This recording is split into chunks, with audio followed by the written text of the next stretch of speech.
You know, it's quite rare to find someone who doesn't know what America's Got Talent is. I mean, it's practically the best place to get yelled at in a language that you don't understand. British.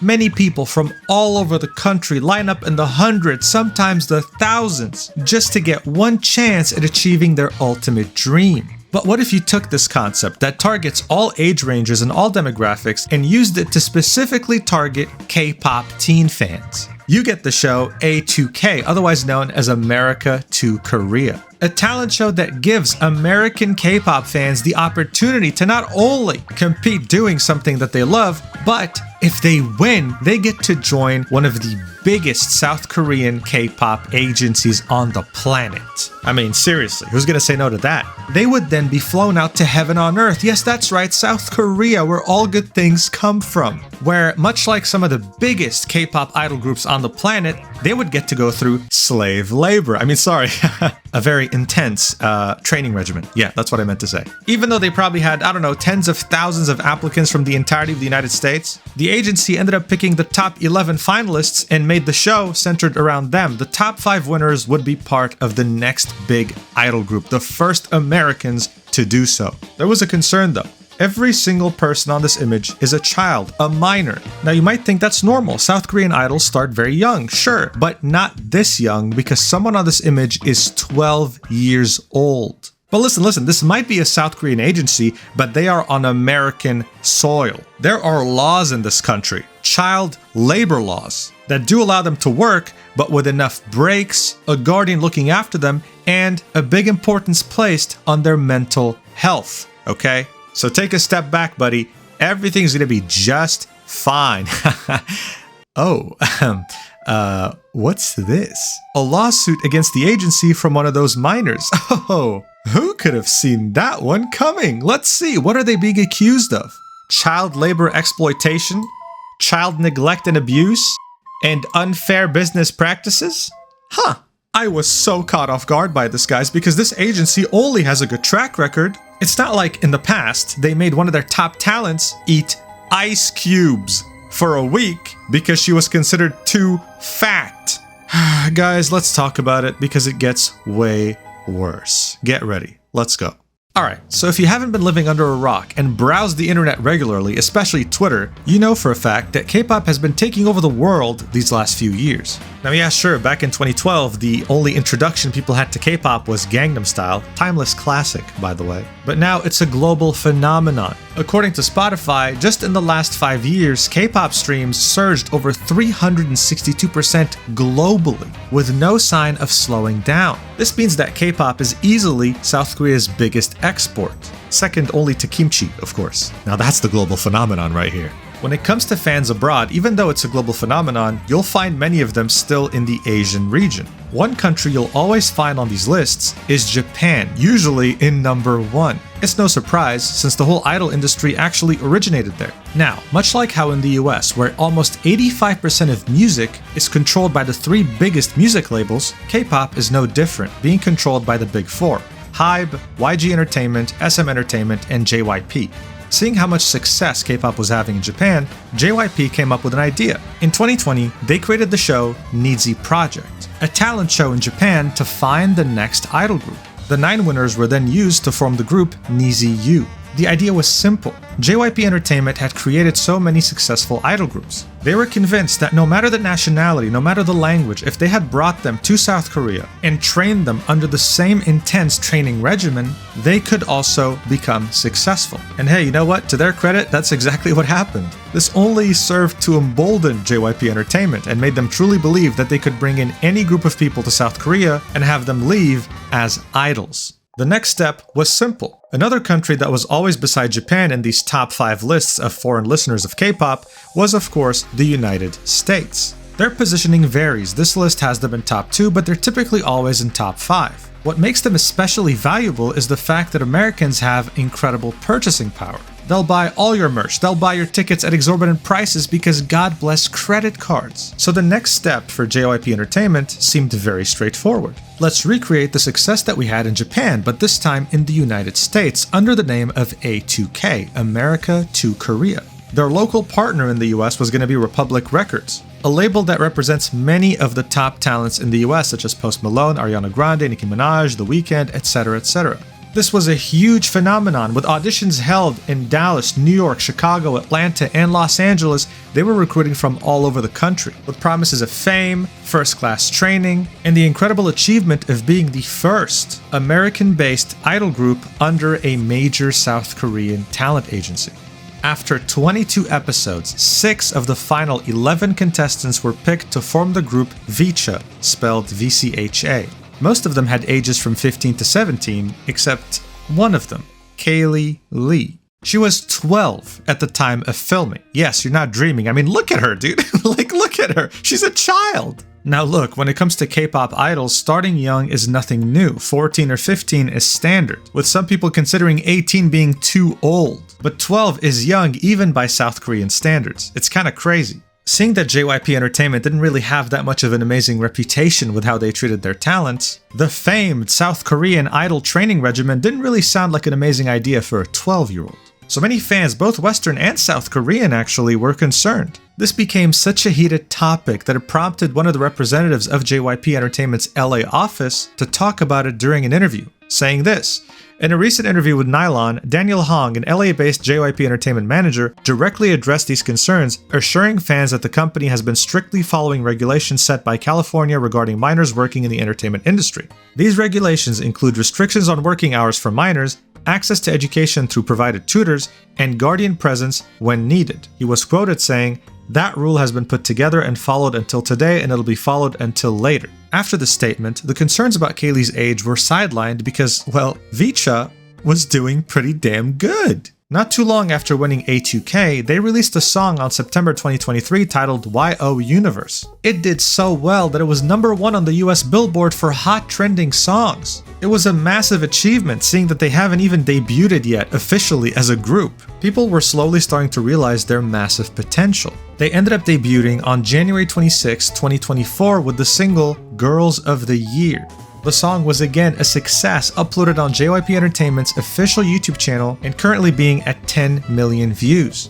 The sky was the limit for VCHA, and they were doing exactly what JYP Entertainment was hoping they'd do, attracting both fans from the US and South Korea at the same time. But of course, we're talking about the idol industry here, and the idol industry very rarely has happy endings. Their careers would run into a major roadblock not even a month after their debut, when their official Twitter account would tweet this, saying, "Information about Kaylee's further participation in VCHA activity. Hello, this is JYP Entertainment. We would like to inform you about VCHA member Kaylee's participation in upcoming VCHA's activities. Due to a health condition, Kaylee will be taking a hiatus from upcoming VCHA activities until further notice. We will provide further updates regarding the resumption of Kaylee's activities. We will continue to place the highest priority on our artist's health and ask for your support in Kaylee's full recovery. Thank you." People were of course shocked, but more importantly, they were hoping that she was okay. Because by that time, she was like 13 or something, right? She was really very young.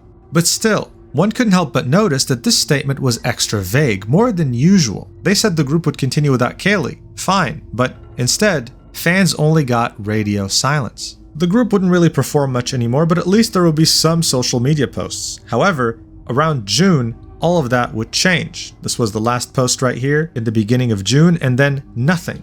The only thing posted being their birthday celebrations, which is something typical for idol groups. It was the same exact thing with every one of their social media pages, complete radio silence since June 2024 with no updates. At some point, they were meant to perform at the end of June in an event called Lollapalooza in the United States. Their appearance was also cancelled, so again, more speculation, more rumors. What was going on behind the scenes? They had crazy momentum. Kaylee had to leave, sure, but is that really enough to stop all activities? It was only on December 7th, 2024, almost 10 months after Kaylee's hiatus, that fans got some sort of an update, and unfortunately, it wasn't a happy one. KG, otherwise known as Kiara Grace Matter, one of the members of VCHA, filed a lawsuit against JYP USA, their subsidiary in the US, alleging some of the worst crimes you can ever be accused of, most notably child labor abuse. Now, she is still a minor. As of the end of 2024, she is 17 years old, so this lawsuit was filed by her guardian, her mother, in the Los Angeles County Court. She revealed this in an Instagram story in a statement that shocked everyone. Here's what she had to say. I filed a lawsuit because I have decided to terminate my contract with JYP Entertainment and exit VCHA after experiencing incidents of abuse and mistreatment by certain staff members. I feel it was not a good environment for my mental health and apologize if my leave disappoints any of you. I'm not in support of the working and living conditions that led a member to attempt suicide, nor do I support an environment that encourages eating disorders and has caused members to self-harm. So of course I have to censor that word because of YouTube, but yes, let's just say that one of the members was attempting to leave this planet due to the work environment suffered at JYP Entertainment.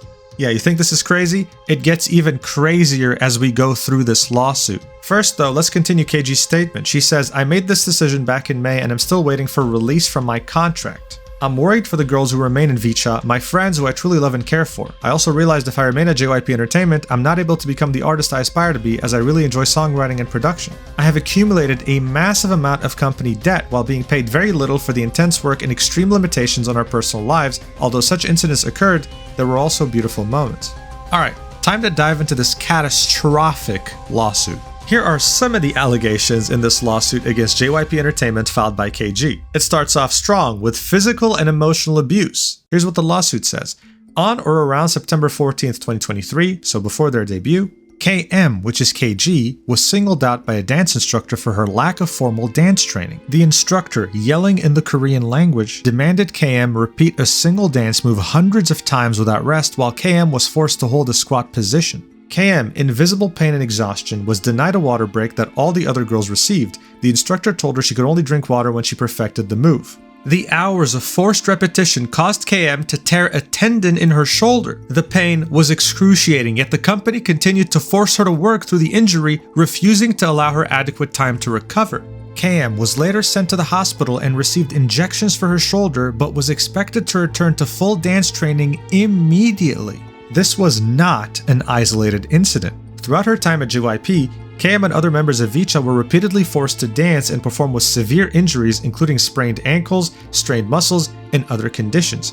KM's doctors recommended rest, but JYP Entertainment ignored these recommendations, insisting she continue performing at full capacity. During one evaluation, KM's leg injury was severe and she asked staff if she could take it easy. She was told no. JYP Entertainment staff continued to get her multiple injections while she was expected to keep performing. So listen, just as a reminder, these are minors, okay? These are children, alright? Let's keep going. Unpaid labor. With 12+ hour days, KG says she was paid $500 weekly, which is far below California's minimum wage. After her time with VCHA, she shared that she owed over $500,000 with expenses stemming from the group's lavish living expenses. Per California labor laws, a minor is legally entitled to earn the state's minimum wage of $10.5 per hour in most cases. You know, we talk about student loans all the time, right? And these decisions are made as an adult, as an 18-year-old or older. Imagine putting a 16-year-old, right? Or a 15-year-old, or hell, a 12-year-old in $500,000 worth of debt when they have no idea what money even is at this point. The lawsuit says that these $500,000 are company expenses. While the agreement specifies that group living was optional, it was not presented that way to KM. She was pressured to live there by JYP Entertainment staff, leaving her with a fear of negative repercussions if she did not. She was told by JYP Entertainment staff, we want the girls to live together, that the group would not be successful if the girls didn't live together, that it was important for the girls to live together, and that if KM did not live with the girls, she'd be viewed in a negative way. And when she agreed to JYP Entertainment's demand to live with the girls, because she was reasonably afraid about what would happen if she chose not to live with them, she was not given any choice about what the group accommodations would be. JYP Entertainment chose a $2.5 million house. The result of this, JYP Entertainment now claims that KM owes more than $500,000 under the employment agreement, because the exorbitant lifestyles that they fund are what JYP Entertainment uses to attract fans. So this is not new, right? Unfortunately, okay? The K-pop industry is desensitized to such things. You bring in talent, you oppress them, you harass them, you put them in terrible situations, but then when they try to leave, you tell them, wait, that lavish lifestyle you've been living that you didn't ask for, well, it costs money. You owe us $500,000. You simply can't leave. You're ours forever. But guys, don't worry. It gets even worse.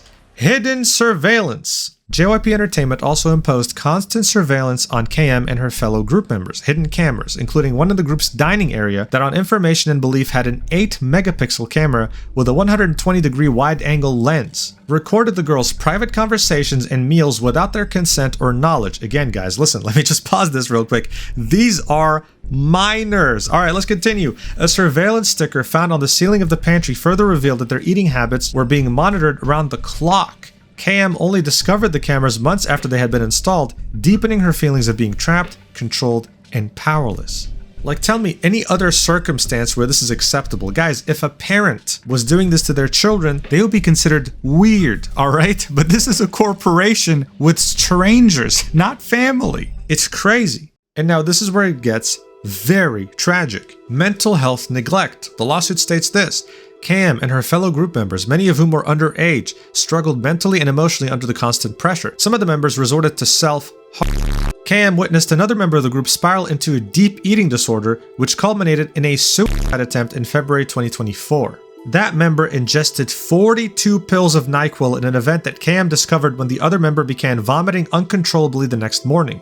Months prior, KM and other members had brought their concerns about this particular member to JYP Entertainment staff, but JYP staff did not seem concerned and stated that eating disorders were common. JYP concealed the member's suicide attempt from JYP's child welfare worker, Eric Winston, and other staff, instructing KM and the other girls to lie to Eric and claimed the member went home to spend time with her family.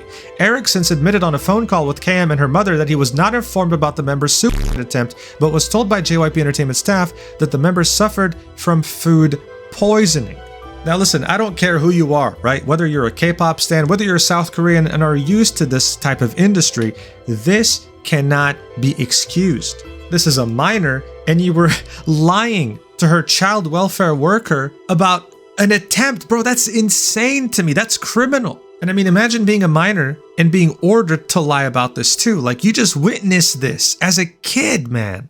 Now, obviously, in K-pop, there's a lot of rumors, there's a lot of speculation, a lot of people love to do theories. People speculate that the person who went through this was Kaylee, the 12-year-old. Yeah, sure, it's probable, but why does it matter? We're dealing with 6 children. Whoever this happened to is tragic. It doesn't really matter who it was. But the fact that they tried to hide it, JYP staff deserves prison time for that. And of course they felt really bad and depressed because JYP also broke labor laws in California. The girls would wake up at 7 a.m. and finish their day close to midnight, barely sleeping for 6 hours and doing it all over again the next day, not even being compensated financially for any work they did after 6:30 p.m., right? They were working overtime as children and not even being paid for it. This is just catastrophic on so many levels. Around a day after the official lawsuit was filed, JYP Entertainment responded on VCHA's official Twitter page, saying in regards with the recent lawsuit filed by Kiera Grace Matter, linking their statement, saying, "Dear all, this is JYP USA. We would like to address the recent lawsuit filed by Kiera Grace Matter, hereafter referred to as KG, in her public statements on social media. In May of this year, KG left the group residence and initiated discussions through her legal representatives. In response, we temporarily suspended VCHA's planned activities and engaged in extensive discussions with KG's representatives to explore potential resolutions. However, recently, we have not received any response from KG's representatives, leaving our legal representatives awaiting further communication. We deeply regret KG's decision to file a lawsuit and make unilateral public statements containing false and exaggerated claims. This action has caused significant harm to the other members of VCHA and JYP USA who have been working diligently on their upcoming album and projects for early 2025. JYP USA will take all necessary measures to ensure that neither the other members of VCHA nor JYP USA suffer further harm as a result of this matter. Thank you, sincerely, JYP USA." Doesn't this remind you of another corporation? Because I remember Nijisanji when I read this. And I guess it's no surprise, it's an idol corporation. Nijisanji looks up to such corporations and tries to mimic them. They're now blaming KG for all the misfortune that VCHA has went through. And that's what K-pop agencies do. They use this narrative to control the fans' emotions. The fans will see this and think, oh, JYP sucks, man. We shouldn't support them. But on the other hand, I love VCHA and I want the best for them, so I'll still support them anyway. But in the end, who do you think gets most of the money when you support VCHA? You know? You lose either way, unfortunately. KG then responded to JYP's response, saying, in response to JYP USA's recent statement, "I'm very disappointed in the company's lack of accountability. My legal team and I are fully prepared with photographic and physical evidence to prove my allegations are factual, not exaggerated nor false. Thank you to the public for your unwavering support. Please treat both sides with kindness, as this is a difficult time for everyone. I will continue to fight for better treatment of K-pop idols and trainees, in which I promise to speak nothing but the truth. I hope by coming forward, other trainees, idols, and group members can be encouraged to use their voice in order to make a positive change in the K-pop industry. Signed, KG. So look, overall, the K-pop community is actually on her side. As I mentioned in the intro of this video, JYP is known for this. All of the big four in K-pop, unfortunately, are known for this. But South Korea is desensitized to such things, and Japan has similar culture to South Korea, so when they went to Japan to get that group to work for them, it still worked. But it's not gonna pass in America, where you can literally sue for the smallest inconvenience, okay? So massive respect to Kiara for doing this. Look, overall, this has massive implications for the K-pop industry, especially abroad, right? A lot of the revenue generated by these agencies are outside of South Korea. So the fact that JYP's American subsidiary is now embroiled in an incredibly crazy lawsuit in the Los Angeles County Court, I mean, this can change everything, especially with these insane allegations. I'll keep you updated when updates come out, but I just hope that all the members of VCHA can move on with their lives in peace. And I do wish that this industry could regulate itself already and stop being literal slave labor. Thank you so much for watching until the very end. I really appreciate it. I love you, and please stay safe and don't join a K-pop agency, okay? Yeah, see ya. Mwah.